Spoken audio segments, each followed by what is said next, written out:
ನವಲಗುಂದ ತಾಲೂಕಿನಲ್ಲಿ ಕೆರೆಗಳ ಅಭಿವೃದ್ಧಿ ಹೆಸರಿನಲ್ಲಿ ಹಗಲು ದರೋಡೆ. 75ನೇ ಆಜಾದಿ ಕಾ ಅಮೃತ ಮಹೋತ್ಸವದ ಸಂಭ್ರಮದಲ್ಲಿ ಪ್ರಧಾನಿ ನರೇಂದ್ರ ಮೋದಿಯವರು ಧಾರವಾಡ ಜಿಲ್ಲೆಗೆ ಅಮೃತ ಮಹೋತ್ಸವದ ಹೆಸರಿನಲ್ಲಿ 75 ಕೆರೆಗಳನ್ನು ನೀಡಿದರು. ಈ ಪೈಕಿ ನವಲಗುಂದ ಮತಕ್ಷೇತ್ರದ 16 ಕೆರೆಗಳ ಅಭಿವೃದ್ಧಿಗಾಗಿ ಕೋಟಿಗಟ್ಟಲೆ ಕೇಂದ್ರ ಸರ್ಕಾರ ಹಣ ನೀಡಿತ್ತು.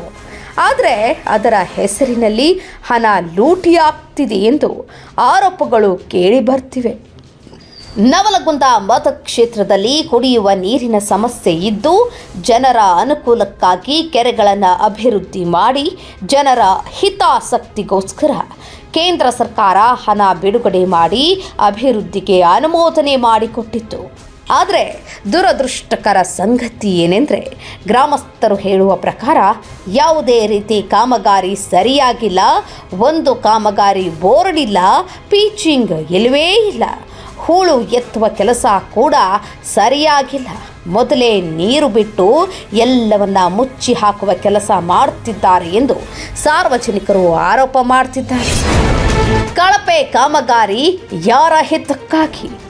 ಅಭಿವೃದ್ಧಿಯ ಹೆಸರಿನಲ್ಲಿ ಜನರ ಕಣ್ಣಿಗೆ ಮಣ್ಣೆರಚಿ ಸರಿಯಾಗಿ ಕೆಲಸ ಮಾಡದೆ ಬೇಕಾಬಿಟ್ಟಿ ಹಣ ಲಪಟಾಯಿಸುವ ಹುನ್ನಾರ ನಡೆಸುತ್ತಿರುವುದು ಯಾರ ಪ್ರೇರಣೆಯಿಂದ ಎಂದು ನೇರವಾಗಿ ಗುಡಿಸಾಗರ ಹಾಗೂ ಗೊಬ್ಬರಗುಂಪಿ ಗ್ರಾಮದಲ್ಲಿ ಮಾಜಿ ಸಚಿವ ಶಂಕರ್ ಪಾಟೀಲ್ ಮುನೇನಕೊಪ್ಪ ನೇರವಾಗಿ ಪ್ರಶ್ನೆ ಮಾಡಿದ್ದಾರೆ.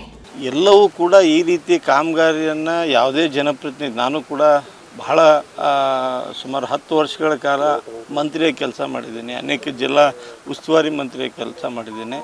ಯಾವುದೇ ಒಬ್ಬ ಜನಪ್ರತಿನಿಧಿಗೆ ನಾವೇ ಮಿಷನನ್ನು ಹಾಕಿ ಕೆಲಸ ಮಾಡ್ತಕ್ಕಂಥದ್ದು ಶೋಭೆ ತರ್ತಕ್ಕಂಥದ್ದಲ್ಲ.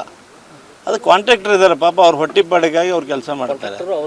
ಈಗ ಏನಾಗಿದೆ ಅಂದರೆ, ಒಂದು ನಾನು ಯಾಕಂದರೆ ತಾವು ಮಾಧ್ಯಮದಲ್ಲಿದ್ದೀರಿ, ನಾನು ಯಾರ ಮೇಲೇನೂ ವೈಯಕ್ತಿಕವಾಗಿ ಆರೋಪ ಮಾಡ್ತಕ್ಕಂಥದ್ದಲ್ಲ. ಇವತ್ತು ಬೇಲಿನ ಎದ್ದು ಹೊಲ ಮೇಯುವಂಥ ಪರಿಸ್ಥಿತಿ ರಾಜ್ಯದ ಎಲ್ಲರ ನಿರ್ಮಾಣ ಆಗೈತಪ್ಪ ಅಂದರೆ ಅದು ನವಲಗುಂದಲ್ಲಿ ಅನ್ನುವಂಥ ಮಾತನ್ನು ನಾನು ಭಾಳ ತೀಕ್ಷ್ಣವಾಗಿ ಹೇಳ್ಬೋದು.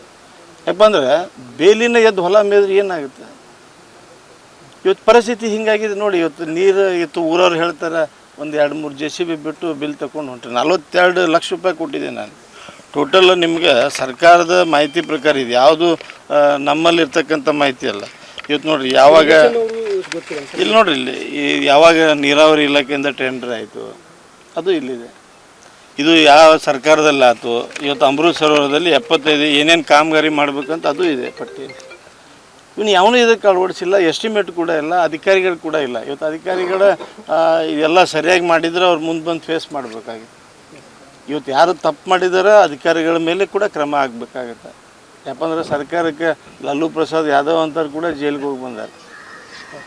ಇವತ್ತು ಸರ್ಕಾರ ಯಾವುದೇ ಇರಲಿ, ಆದರೆ ಜನರ ಕೆಲಸದಲ್ಲಿ ಮೋಸ ಆಗಬಾರ್ದು ಮತ್ತು ಈ ರೀತಿ ವ್ಯವಹಾರ ಕೂಡ ಆಗಬಾರ್ದು.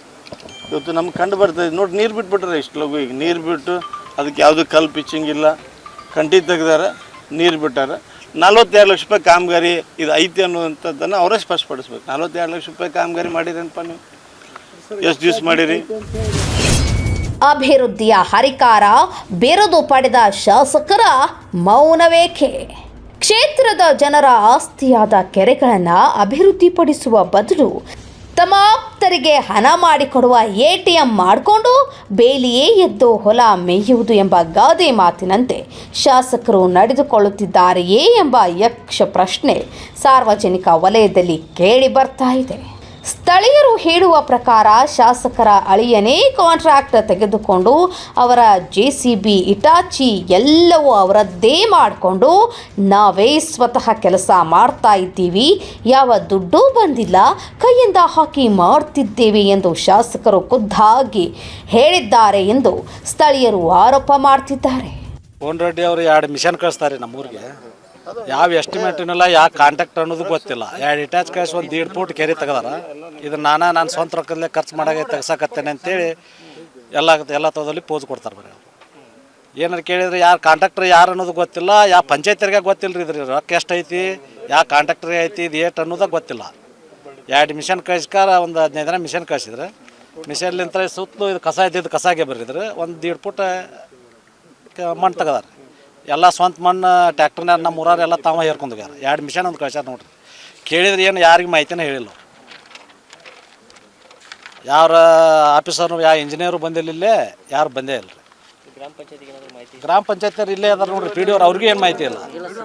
ಇಲ್ಲೇ ಅದಾರ ಸರ್, ಪಿ ಡಿ ಅವರು ಇಲ್ಲೇ ಅದಾರ, ಅವ್ರಿಗೂ ಮಾಹಿತಿ ಇಲ್ಲ. ಗ್ರಾಮ ಪಂಚಾಯತ್ ಅವ್ರಿಗೂ ಮಾಹಿತಿ ಇಲ್ಲ. ಒಟ್ನಲ್ಲಿ ಜನಸೇವಕರಾಗಿ ಕ್ಷೇತ್ರದಲ್ಲಿ ಜನಸೇವೆಯನ್ನ ಮಾಡಬೇಕೇ ಹೊರತು ಜನರಿಗೆ ಜನರ ಕಣ್ಣಿಗೆ ಮಣ್ಣು ಚೆಲ್ಲುವ ಕೆಲಸ ಮಾಡಬಾರದು ಎಂಬುದು ನವಲಗುಂದ ಕ್ಷೇತ್ರದ ಜನರ ಆಗ್ರಹವಾಗಿದೆ. ಇನ್ನು ಮುಂದೆಯಾದರೂ ಶಾಸಕರು ಯಾವ ರೀತಿ ಸೇವೆಗಳನ್ನು ಮುಂದುವರಿಸ್ತಾರೆ ಎಂಬುದನ್ನು ಕಾದು ನೋಡಬೇಕಿದೆ. Special news bureau, news 88 Karnataka, Navalgund.